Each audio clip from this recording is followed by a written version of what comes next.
সম্মানীয় দর্শক, প্রাথমিক শিক্ষক নিয়োগের দুর্নীতি মামলায় বিরাট নির্দেশ দিলেন কলকাতা হাইকোর্টের বিচারপতি অভিজিৎ গঙ্গোপাধ্যায়।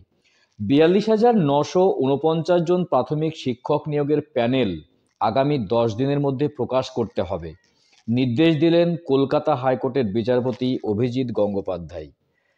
তো তিনি আরও বলেছেন যে যদি আগেই প্রকাশ পেয়ে থাকে বা প্রকাশিত হয়ে থাকে তাহলে তার কিন্তু হার্ড কপিও জমা দিতে হবে।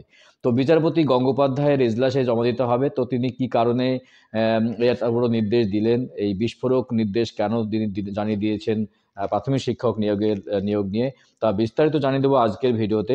ভিডিও ভালো লাগলে অবশ্যই চ্যানেলটি সাবস্ক্রাইব করবেন, পাশের ঘন্টাটি বাজিয়ে রাখবেন এই ধরনের লেটেস্ট আপডেট পাওয়ার জন্য। তো চলুন দেখে নিই এ সংক্রান্ত বিষয়ে কি আপডেট রয়েছে।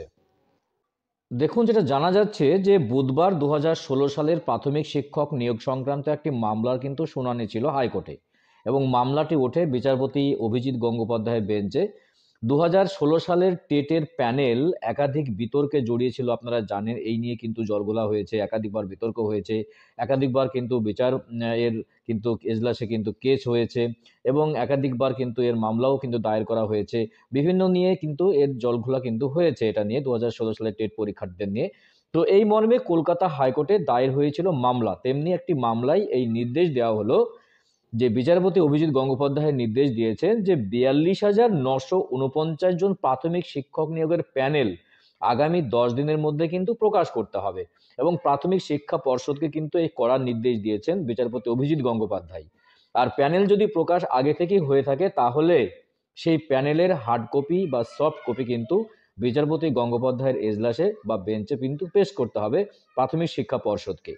তো টেট উত্তীর্ণদের প্যানেল প্রকাশের দাবি জানিয়ে কলকাতা হাইকোর্টে পৃথক মামলা করেছিলেন মৌটুসী রায় সহ কয়েকজন চাকরি প্রার্থী। এরকম কেন নির্দেশ দেওয়া হয়েছে, এত কড়া নির্দেশ বা বিস্ফোরক নির্দেশ কেন দিলেন? তো মৌটুসীর দাবি ছিল যে তারাও চাকরি পাওয়ার যোগ্য, কিন্তু মেধা তালিকা স্পষ্ট না হওয়ায় নিয়োগ তিনি পাননি। এই পরিস্থিতিতে বিচারপতি গঙ্গোপাধ্যায়ের পর্ষদকে নির্দেশ দিয়েছেন যে ৪২,৯৪৯ জন চাকরি প্রাপকের এই প্যানেল কিন্তু আগামী 10 দিনের মধ্যে প্রকাশ করতে হবে, এবং আগামী 15ই জানুয়ারি কিন্তু এই মামলার পরবর্তী শুনানি হবে। এবং প্রসঙ্গত উল্লেখ্য, 2014 সালে যে প্রাথমিকের টেট পরীক্ষা নেওয়া হয়েছিল, সেই পরীক্ষার ভিত্তিতে 2016 সালে প্রাথমিক শিক্ষক নিয়োগ হয়েছিল, আপনারা জানেন, এ খবর প্রত্যেকেরই জানা। তো 42,000-এরও বেশি শিক্ষক পদে নিয়োগ হয়েছিল 2016 সালে, এবং সেই নিয়োগ ঘিরে কিন্তু বিস্তর গরমিলের অভিযোগ উঠে এসেছিল। একের পর এক মামলা দায়েরও হয়েছিল কলকাতা হাইকোর্টে।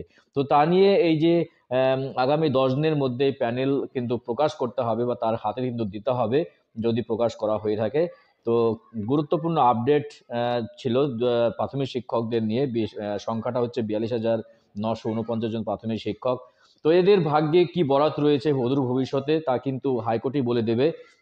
তো আপাতত যে নির্দেশিকা রয়েছে তা হলো যে প্রাথমিক শিক্ষা পর্ষদকে কিন্তু আগামী 10 দিনের মধ্যে কিন্তু এটা একটা হার্ড কপি কিন্তু পেশ করতে হবে, বা তাদের লিস্ট কিন্তু পেশ করতে হবে, এবং 15ই জানুয়ারিতে কিন্তু এই মামলার পরবর্তী শুনানি কিন্তু হবে। তো আমরা অপেক্ষায় থাকবো কি হচ্ছে, এই প্রাথমিক শিক্ষকের ভাগ্যে কি বরাত রয়েছে।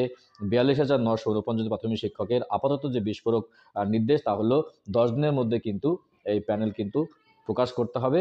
এটা নির্দেশ দিয়েছেন কলকাতা হাইকোর্টের বিচারপতি অভিজিৎ গঙ্গোপাধ্যায়। তো গুরুত্বপূর্ণ আপডেট দেওয়ার চেষ্টা করলাম আজকের ভিডিওতে। ভিডিও ভালো লাগলে অবশ্যই চ্যানেলটি সাবস্ক্রাইব করবেন, পাশের ঘন্টাটি বাজিয়ে রাখবেন এই ধরনের লেটেস্ট আপডেট পাওয়ার জন্য। দেখা হচ্ছে নেক্সট ভিডিওতে এই ধরনের গুরুত্বপূর্ণ আপডেট নিয়ে। ভালো থাকবেন, সুস্থ থাকবেন। অসংখ্য অসংখ্য ধন্যবাদ।